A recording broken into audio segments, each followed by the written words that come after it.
you probably know that talking about your feelings is generally a good thing, right? We're kind of trained when we're in grammar school that talking in I statements and talking about our feelings is a good way to connect, build vulnerability, build trust, build connection.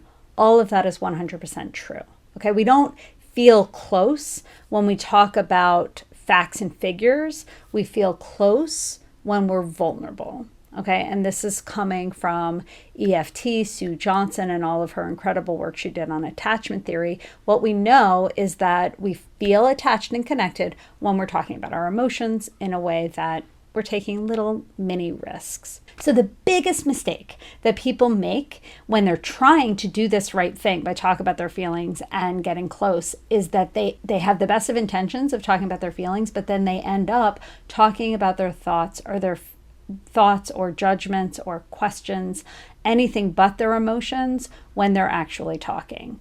I do this, you do this, our partners do this. It's very, very common, and it's almost impossible not to do.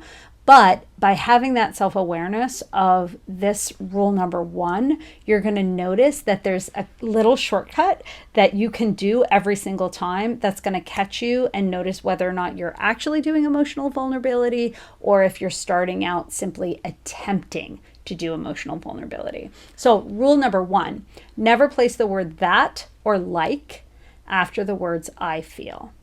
This is what happens 100 times a day. People start the sentence, I feel like you aren't listening. That's actually an accusation. It's not an emotion. Okay? If you're following the rule and wanting to get all that good stuff from the emotional vulnerability, then the next word that comes after the word feel needs to be an emotion and not anything else. So if you say, I feel that, or I feel as if, or I feel you, or I feel like, any of those things are pulling you away from the intention, which is to try to be expressing yourself to your partner.